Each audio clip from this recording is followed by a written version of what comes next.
back to another episode of Share Motivation Podcast. I'm your host, Dalena, and this is my buddy, my friend, my boo, Erika. Hey, y'all. She's joining me for another episode. Hey, I'm so grateful that you're lending your time. Thank you for inviting me. Yeah. You didn't have to. You could have called. Thank you for inviting me. Yes. If you don't have time to tune in the whole thing, catch it on iHeartRadio, Spotify, Apple Podcasts. So today we are going to be talking about, well, the title is Upside Down, Right Side Up. Mm-hmm. And so I've been just doing a lot of reflecting in general and just about, just my life, my relationships with people, friendships, all of the things. And, the little spaces of self-reflection and those dips and valleys. Mm-hmm. And,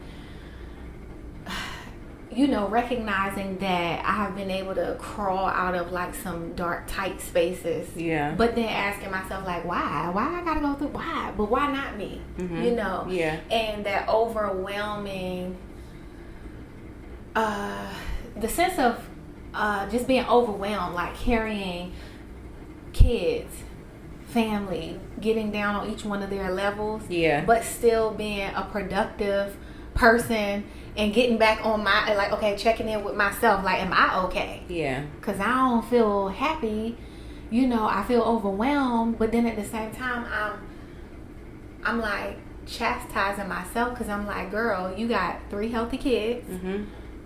You have a place to live. Mm-hmm. You have a job. Mm-hmm. So what's your problem? A lot of times we forget about that. We forget about that. I don't know why. I don't know how, because those are very important things. But we forget about that. Yeah, but I be feeling ungrateful, though, because I'm like, on a grand scheme of things, right? I have a place to live. I have a vehicle that gets me from point A to point B. I have money to take care of my family. So I should be happy. But then when I go to that little quiet space, mm-hmm. and I'm spending time with myself, I'm not going to say I'm unhappy, but then I'm like, well, I don't really feel fulfilled. Like I'm checking on the oldest child and I'm like, okay, you got this, you're good. Because kids always need you. Mm-hmm. Even when they're grown, they just need your parenting on a different level. Mm-hmm. So again, it's something taking. I'm not complaining because I have my children, they're alive and healthy, but also I'm still pouring into them. So it's still taking away from, and then I have other kids that I'm rearing. Mm-hmm. And so it's still the takeaway. Mm-hmm. So then I'm almost feeling sometimes very depleted. Mm-hmm. Yeah. And then I find myself with this complaining spirit. Like, I like that you called that out. Yeah, one thing I tell the truth about myself. No, not about you. Just it's a complaining spirit. Yeah. Yeah. And I have to catch myself. Yeah. Because I'm like, well, it could be worse. Yeah. All my children are above ground. Mm-hmm. Mm. I'm above ground. Mm. And those pains and aches of carrying motherhood and checking in with myself and looking in the mirror and being like, I don't really like what I'm seeing. Mm-hmm. But then I can't really focus on that because then one of the other children needs something else. Girl. And so, but then getting back to myself, like, why are you complaining? Because you're in the land of the living, you're feeling. Mm-hmm. These pains are stretching pains because you could be somewhere in a hospital not even knowing your name or your birthday. Oh, yeah. So then I'll be like, ooh. So it's just the balance. Like, I'm really struggling with the balance. Do you feel like you're missing something? Like there's a missing piece? I feel like over time I've put things in boxes. Okay. Right? Metaphorically. Mm-hmm. There's things about maybe my self-esteem. There's things about, because like right now I'm sitting on the couch, but I really don't like the fact I got my arms out. Okay. I don't like the fact that, it's a little jiggle with a wiggle, but I'm like, so what? Because I have to keep, it's like devil's advocate almost. Yeah. Like, but I feel like I've put things in boxes over time that I probably should deal with. Mm-hmm. And it's difficult because on the outside somebody can see you and be like, you're a beautiful woman. That's what I think. I feel you though too. Like Nolan, he does this to me. Thank you. You're beautiful too. Thank you. Gorgeous. it's true. Like, you really just don't be feeling that. Like, Yeah. I came in her, studio, and I was just like, I don't feel like this today. She was like, but you're beautiful. And I was just like, came through the door. I was like, come on, legs. Yes. Looking good. Like, because getting up and getting out the house and dealing with all of that, it's a fight. Yeah. It's like before you even get outside, you got a whole fight going on with yourself. Yeah.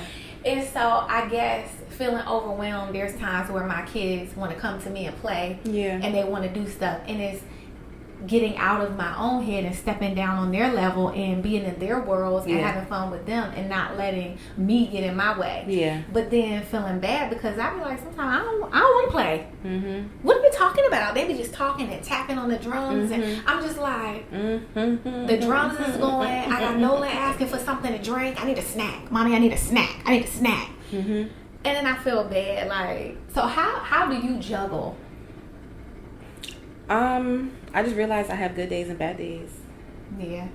Like, some days I don't want to mess with them and they don't want to be messed with. Like, there are days I'm like, come here, lay on my lap so I can hold you as a baby. You know what I'm saying? They're like, and then there's some days that they come hop on my lap and they're like, oh, I want to snuggle. I'm like, please get off. But is it normal to feel like I'm thinking, I'm gonna tell myself that it's normal to feel like some days I don't want to bother with them kids. Yeah, because you're human. Yeah, you wake up, you just see people. Yeah. Mommy, I'm hungry. What's for dinner? It's like, it's 10 a.m. Yeah. Why are you asking me about dinner at 10 a.m. and snacks and stuff after you just had cereal? Like, I don't want. What's for dinner is insane at 10 a.m. I have a moment. Yeah, because that's what they do. I got boys, growing boys, little men machines that I'm raising. Right. And I remember, like, the week before last, I got up, I dropped off kids, I went to work. I'm dealing with people in the community. That's fun.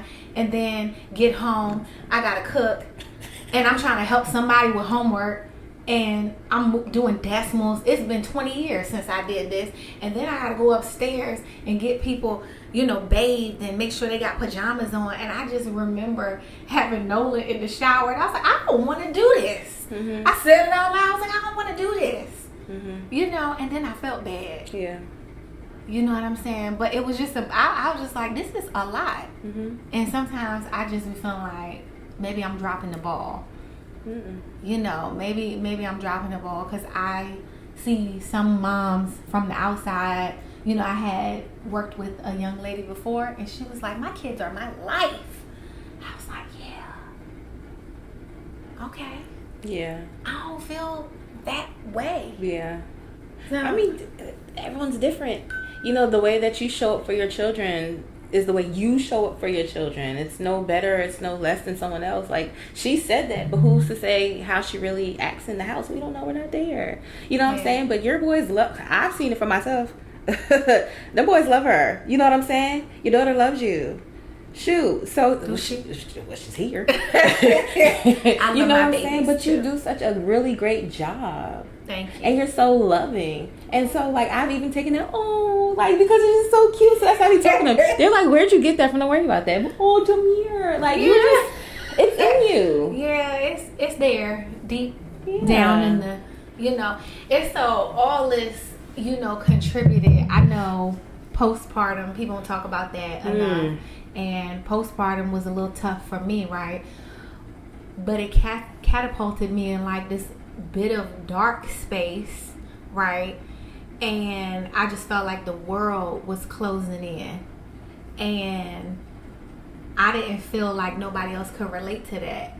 And I was just starting to feel like, well, maybe I shouldn't have had these kids if I don't or can't juggle or balance, because they're counting on me and I feel like I'm failing. You know what I mean? So it was just it's this dark space about motherhood. And in this world today, in this climate today, where you have so many things you're juggling, just remembering to check in with myself has been a journey.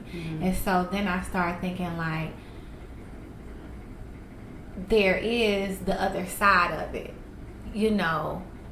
where you look at your children becoming productive adults. That oldest child is working and going to school, and just a productive, well-rounded citizen. She ain't been to jail, thank God. She ain't out here strung out on drugs, thank God. And then the boys are thriving. They're playing sports, and and then I have to stop and go, I'm doing it. Yeah.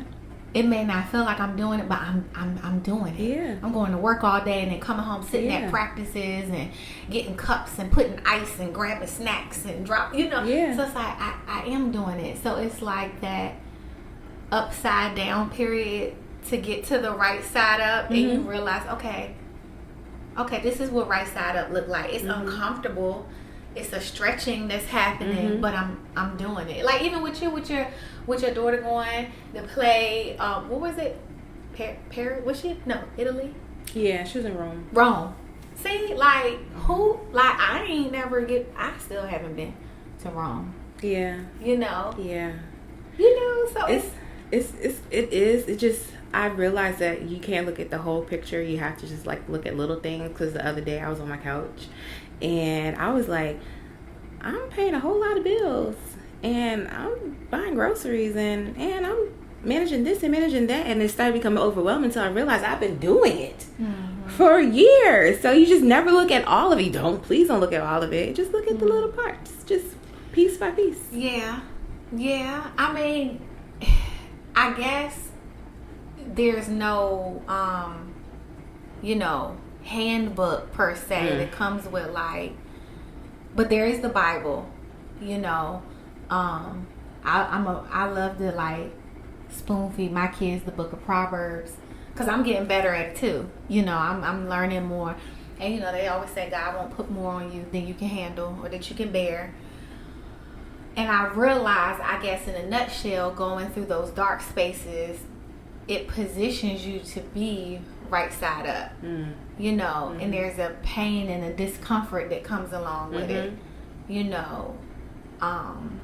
and so getting to the end of the day and feeling like I'm beat up pretty bad. I always think of that meme, that character, that cartoon, where the woman is like in the shower and she's like crying and her cape is like flapping or on the floor or something like that, and I was like, yeah, that's how I feel a lot of days.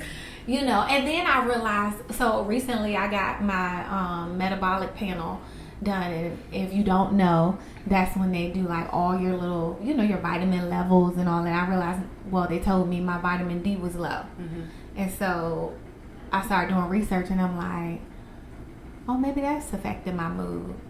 Yeah, that'll play a part. Yeah, so I'm trying to get better with my vitamins and my sleep. Girl, I can just put my head down and I'll be out, okay? I'm jealous. What, a pillow? So let me ask you this. What piece of advice would you give to yourself if you could encapsulate and freeze this moment and give to yourself 15 years ago about motherhood? That one piece of advice about motherhood that you would tell yourself to encourage yourself, or just that piece of advice you feel like you need to know. Just keep showing up for them, no matter how tired, no matter how hard, no matter whatever. Just show up for them. When they have recitals, they remember if you go. They remember if you don't go. If they have games, they remember if you go. They remember if you don't go. Like, you just keep pushing and just show up for them. They want to show you umpteen pages of all the schoolwork that they did for the course of the week, the month, the whatever. Look at it. They remember if you don't look at it. They remember like, Mom, you remember I showed you this? Like, it makes them feel good, like when you're showing up for them. And in your head, it's like, I don't want to look at none of this. Right, because you can't keep them all. I done kept so many pieces of paper. I don't want to do none of this. But just show up for them because it's about them. Yeah. I think if I had to go back and offer myself a piece of advice about motherhood like 15 years ago, I would say be real careful about turning into somebody that your kids can't talk to. That's something I've had to learn through trial and error with my daughter.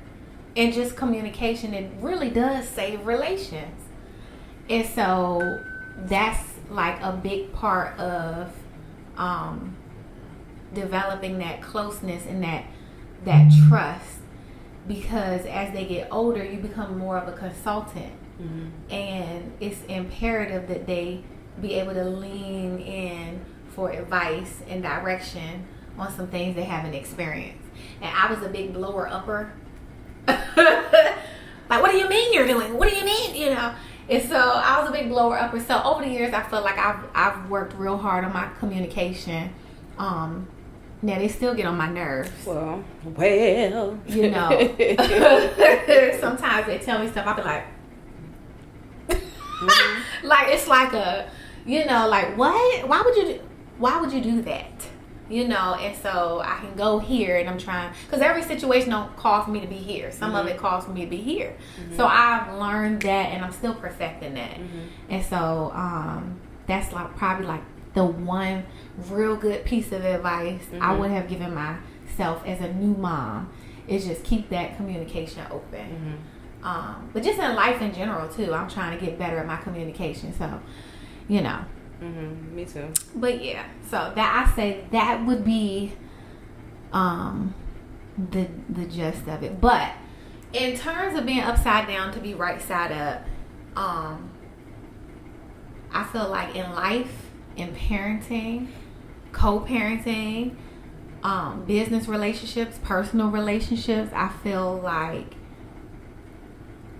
sometimes they can lead to some pretty dark spaces of self-reflection, and I feel like there's still beauty in the lesson, you know, because you're reminded that I can still operate in love, and because this is not going the way I thought it was going to go or it should go, there's still a lesson in the journey. To get to the right side up. You know what I mean? To get to, like, okay, and bring a full circle moment. So I'm still, even though feeling defeated sometimes, I'm still grateful because it reminds me I'm still in the land of the living. What was the time we was at Wawa and the lady said, oh my God, what did she say? I can't remember, but it was so profound. I was like, yes. I was like, that was good. Yeah. I remember she just gave me a golden nugget. She was like something about, it's going to be a good day, and if, you know, whatever don't work out, it can be worked out, and if it can't be worked out, then work around it, or something she said. I don't remember what she said. And so I was like, okay, come on. It just came out of nowhere too. Yeah, it must was meant for us. Even though I can't remember, I'll go back and be like, can you quote that again? But yeah, so I'm gonna keep that in mind. So if you are in an upside down phase in your life, you know, just push through, and just along the way, the kids is draining, the work is draining, life can be draining, but still try to show up, because it's still memories and moments that you can grow and feel and learn from. You know, so that, I think that is the thing. Yeah, I think a lot of people give up on life when things get too hard. You know, they're like, they just don't see a way out, and a lot of times seasons last for quite some time. But it's just like, you know, the saying of the charcoal being, you know, pushed until it becomes a diamond. And like, I've realized that, you know, the last couple of years I was in my charcoal season, and I feel like I'm slowly like coming out, like not just so much in it, but like now I'm like out of it, and like I'm seeing things differently, and I'm seeing my maturity level. I'm seeing, you know, a new side of me. There are things that can trigger me to try to take me back, but I'm noticing like it'll be like 5 minutes. I'll be like, Dalena, I just need to vent real quick, and then like she pulls me right back, and then I'm good. You know what I'm saying? Like, and you also need a good strong friend that can yeah, somebody's gonna nudge you into remembering the goal, your purpose. You know, because reality is you know, I speak for me. Sometimes it's like I'm trying to see the silver lining, and I be like, well, reality is I'm real disappointed with my life where I'm sitting at right now, or I'm real, you know. Yeah. And so it's real easy to do. You Yeah. start beating yourself up for stuff that you can't control, you know, and you know, I feel like it's always more, because I try to balance it like, okay, can I be a better friend? What area can I improve in here? Can I be a better employee? Can I be a better, you know, mother? What areas do I need to work on? I'm constantly like reflecting on that, you know, and you do, like you said, you need people around you that's going to nudge you into being like, oh, no, we not going to stay in this place too long. You know, it's okay that you having this moment of reflection, because if you sit in that place of beating yourself up, you'll just be depressed and be like, I'm about to just drive my car over a cliff, and people have done it. You know, and being in that dark space of like, my life is a disappointment. You know, and you can't even see getting to the right side up, because everything keeps falling down around you. You know, it's like thing after thing after thing. It's like, oh, I can't take this no more. Like, I can't win. You know, and that's a hard pill to swallow. You know, it's like I'm trying to do the right thing. You know, I remember, you know, you had asked me a question not long ago, and it really made me think.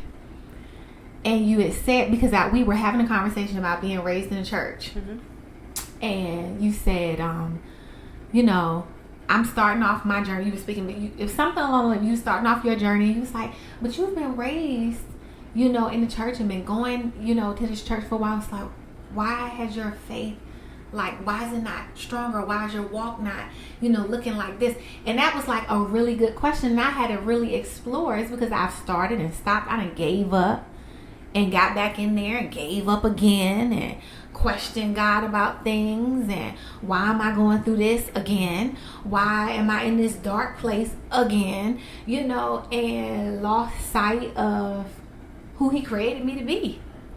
And reality is, I had to realize, like, He ain't looking for perfection.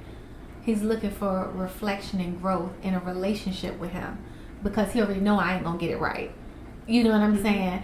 And so I was just thinking, like, you know, His grace, and you know, it renews each morning, and how grateful I am, because there was a time where I was like, well, if I got to live like this, if I got to be in this dark space, just take me now, because I can't, you know. And so now I'm not in that space any longer, but I'm so grateful He didn't answer my prayer.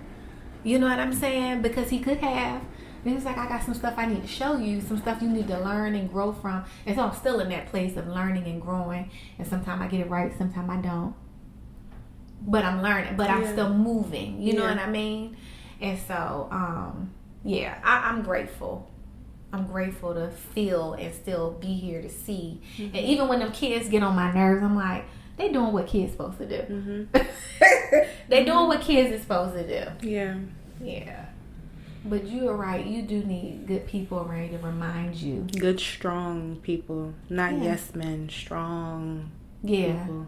Yeah. I like friends that's going to hold you accountable. Yeah. Like, I'm going to love you through this. Yeah. But I need you to know this is how, you know, this is the lesson. Like, this is the focal point. Remember how you said you wanted to get better? But I'm going to still love you through this.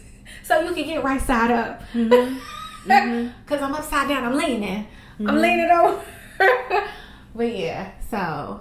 I'm sorry, life is ghetto. It's like, all of this is just ghetto. Every year that just, every month, every week, it just gets more ghetto. Like, I'm not asking for it to be over, because I'm not ready for all that. But it's ghetto, because you have to manage so much and balance so much, and then still come out on top. It's like, and then give me a second. And then if you feel like you ain't coming out on top, it's like, what am I doing? Yeah. Yeah. And then there you go, comparing yourself to someone else's walk, and you don't even know really what they're going through, but you just see what you see. And it's like, why is my life not like that? Not knowing their life might be a little as well. So it's just, oh gosh, there's so many lessons to learn in life and apply them, and then teach your children so that they can apply them, that they don't have to go through the same things that you've gone through, because it's sometimes it gets a little dark. I never, the split of my last significant other, like, oh, that took years for me to like really like heal from that, ego wise, unfortunately, pride wise. Those are two things that I had to work on, my ego and my pride. Like internally, there are things that I had to work on while still showing up for my children. That was hard, because we don't get a break. It's like we going through all this as moms. They be like, oh, it's always the mom, happy Mother's Day. They go all out for the moms because we're still showing up, bruised, bleeding, damaged. We sitting there trying to figure out what we gonna cook for dinner and how we gonna pay this and pay that and get the work done on the car. But I gotta go to little Johnny's football game. I don't even get a chance to just sit here and be in it. So it's difficult, the juggling act. But in all, sorry, I just kept thinking the juggling, like, oh, because it's so much. But you gotta go through it to get to the, I guess, I don't want to call it the promised lands. I don't know if we experienced that down here on earth or not. Is there ever a moment where you look over at life and be like, yeah, this is what, I'm trying to get to that place. If so, I'm trying to get to that place. Yeah, I think people do. Or do you have to make it? I feel like, but it's always going to be something, because that's what life is about. I can get real deep on that, because I have a theory here about the lessons we learn here. And I feel like we go through lessons, in essence, for it to bring us closer to God. And once we get closer to God, he gives us that peace, because God created us for good. You know what I'm saying? And so because of what happened in the beginning, with Adam and Eve, and sin entered the world, that wasn't his original plan. His original plan was for the enjoyment of this world. So I feel like we go through things, God allows us to go through things so that we can lean on him, so that he can bring back that peace, so that he can bring back that joy. That's what we're initially supposed to be in. That's really what I feel, because I don't think that we're going to take these lessons with us in heaven. Why? For what? We've done the work. We fought the good fight at that point. Yeah, so the lessons are for here, for us to lean on God, for us to walk in his peace, in joy, in his perspective, in his will. Like it comes full circle right back to him, and that's just my theory. I agree with that. I really do. I think a lot of things. Well, I don't think we were supposed to die. I think we were supposed to live and thrive, and I just been challenging myself to just lean on him in those moments where I used to be like, I'm gonna figure this out. It's like, I need you right here. Like, I don't understand this right here, but I know that you're in control. You've already mapped out my day. So I'm just gonna lean on you right here, because I don't understand this. I don't like the way this feel right here. Like, I'm a little weary about this scenario, but I'm gonna just throw it out there to you, just give it to you, because you've already mapped out my day. You already know what's gonna happen, so I'm just gonna take me out of it, because every time I get in it, I mess it up. And it's just a test. All of it's just a test. So when you look at it from that perspective, upside down is really not upside down. Because he can show you upside down. And so if you got air in your body, is it really upside down? And so I'm grateful. The good, the bad, the ups, the downs, because I can still feel. And it could be worse. Somewhere somebody's going through it worse. I've heard so many stories just this week, and I'm just like, oh, thank you God for my little life, my family's life, because like I've heard some stories that I will share with you off camera that your jaw will be like, oh my gosh, it's gonna drop. But you know what I noticed, sidebar, is that you really have to realize what the tests are. Because sometimes it's like you could be having a bad day and the test will happen. It's like, oh, why is this happening to me? Like, it's back to back. You know, this was a test. That was a test. Right. And like, I really got to start realizing, because a lot of times I call you about stuff. Those are tests. It is a test. Yeah. The tests but come. when you're going through it in the moment, you feel like nobody else is experiencing it. Yeah. And it's like, why? Yeah, it just feel like life is just coming at me. It's just coming at me, and then like, why me? Like you said, no, these tests, and I'm starting to figure out what's what and differentiate, because sometimes it's self-inflicted stuff that I do, and sometimes they're tests. Are we the cause of some of our upside down moments? Absolutely. Yeah. Absolutely. Yeah, I've put myself in scenarios where I'm like, girl, now you know. Have myself around, you know, in the company of people that maybe didn't mean me well. You know what I'm saying? Or just not really taking a moment to digest the lesson. Or maybe I overplayed my part in thinking, you know, I'm supposed to be here in this moment. Maybe I'm supposed to be at this job. I'm supposed to be around these people. I'm supposed to hang out at these places, right? And realizing, like, this ain't even where you supposed to be. You know, this ain't even where you supposed to be, or who you supposed to be with, or what you supposed to be doing.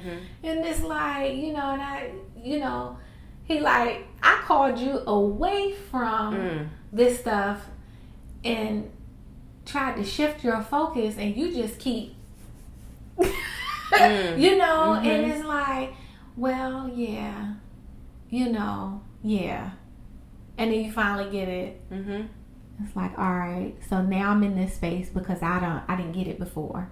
You know, I'm having to relive this because I couldn't accept the lesson the first way you showed it to me. But yeah, watching some of the lessons that I have missed play out in my children's lives. Because if you don't get it in your life, you'll get it watching them. And so then that makes you feel like you're going through it again. You know? So it's every morning, like I've said before on other episodes, I have challenged myself to, before my feet touch the ground, to just ask God for His grace and mercy and to cover me wherever that may be. And there have been some moments where I'm like, oh, I am so glad I said that prayer this morning, because them angels that came swirled up right around me and blocked some, even this week. Although I did miss the mark one day. It was a test that I failed. It was a test that I failed, and I know the time is ticking, and I did have to pray, and I was like, oh, I failed that immediately. I got in my car and said, I failed, God, I failed. So I was in contact with someone, and it was a group little situation, and I was being mixed in with this individual, and some curse words had left, you know, my mouth, and it just came out, like my intrusive thoughts won. And I was like, oh my gosh, it's a way to express myself without having to go there. And I felt convicted. That's good then. It was good that so initially I was thinking about it like, dang, I failed big time. But really the lesson was in the conviction. Yeah. You know what I'm saying? Because I still could have expressed myself in that moment, but not in that way. Yeah. So the lesson, the conviction and the lesson. And so I'm going to pivot and keep myself from doing that. I'm trying real hard. That's all you can do. That's all you can do. But I did feel convicted. Yeah. But yes. But nonetheless, I thank you guys so much for watching this episode of Sheer Motivation Podcast, Upside Down, Right Side Up. hopefully you're reflecting on the moments that, the areas of your life where you still have room to grow, and realizing that it ain't over. You're going to have those dark moments, but they're preparing you and stretching you for the good moments, and the beauty is in the journey, because you're still alive, you're still feeling, you're still growing, and it's asking yourself, like, what decisions am I going to make for the better moving forward? I can't change the past. I want to get out of the dark space, and you got to fight for it. Because it don't just fall out, like light don't just fall down and be like, yeah. So you got to push through and fight for it. And that's just the underlying lesson. That's just it. Okay. Thank you for watching this a week. Tune in each and every week. Share Motivation Podcast. Bye. Bye. Fight.